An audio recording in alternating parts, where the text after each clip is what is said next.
E aí pessoal, tudo bem? Nesse vídeo de hoje aqui eu vou estar apresentando para vocês sobre estruturas de controle, que são basicamente umas estruturas que a gente utiliza na programação para fazer tipo certos controles de fluxo no programa. Bom, pelo que eu escrevi aqui, vou falar um pouquinho aqui para vocês. Basicamente as estruturas de controle são muito importantes para criar fluxos de execução no código, fazendo assim que o programa tome decisões de acordo com as condições presentes nele. Então, a gente tem aqui algumas informações sobre essa questão de estrutura de controle, que seria o if, o elif e o else. Então, quando a gente vai começar basicamente um bloco de estrutura de controle, obrigatoriamente a gente precisa começar com um if. Não precisa ter um else ou um elif, porém precisa começar com if. Que if basicamente significaria se. Por exemplo aqui, se x é igual a true, então ele executaria o bloco que está abaixo do if. O else ele seria para acompanhar o if, porque assim, se essa condição for falsa, no caso o bloco só executa se a condição for verdadeira. Se for falsa, o else seria, por exemplo, caso contrário, por exemplo, se x for igual a true, então executa. Caso não for true, ele executa o outro bloco, que seria o else. E o elif ele serve para adicionar mais condições, porque, por exemplo, você não conseguiria colocar, por exemplo, if x for igual a true, então tal. Se não for, não daria para colocar, por exemplo, outro if, tipo assim, if seguidos de ifs. Dá para usar if aninhado, porém eu não vou explicar sobre isso aqui, mas a gente conseguiria utilizar a elif para meio que tampar esses locais. Eu vou mostrar para vocês em um exemplo abaixo sobre isso. Então, basicamente, todo bloco de if e else precisa basicamente começar obrigatoriamente com if. Cada bloco pode haver apenas um if e um else. Já o elif, a gente pode colocar vários elifs no meio desses blocos de execução. No caso aqui, como eu falei sobre o if aninhado, porém aqui eu não vou entrar em detalhes sobre essa parte. Bom, a gente vai começar sobre a condicional simples, que é basicamente apenas um if.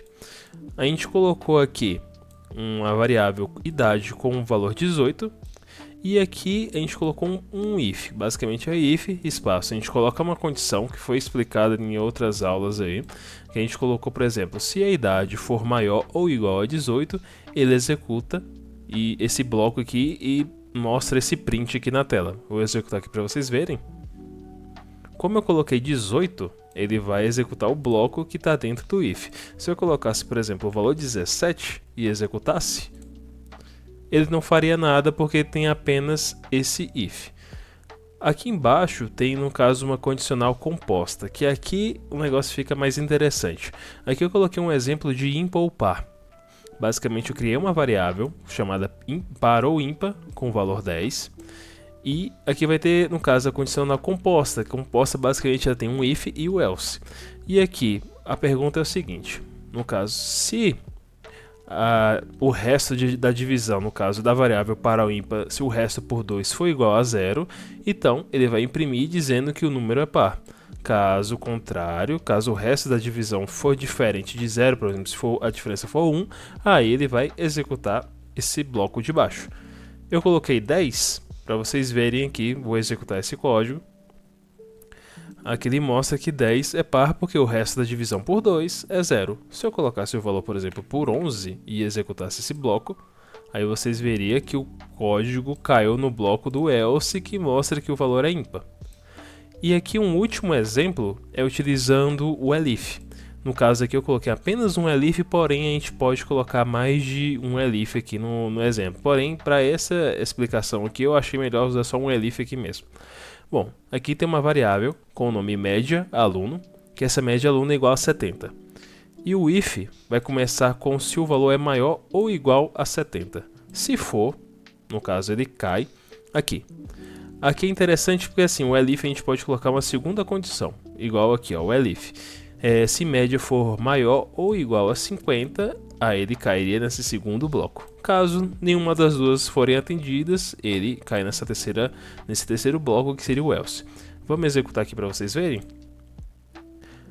Como a variável está com o valor 70 atribuído, então ele vai cair nesse primeiro bloco aqui, no caso o primeiro if, e vai executar aqui esse print com essa string aluno aprovado.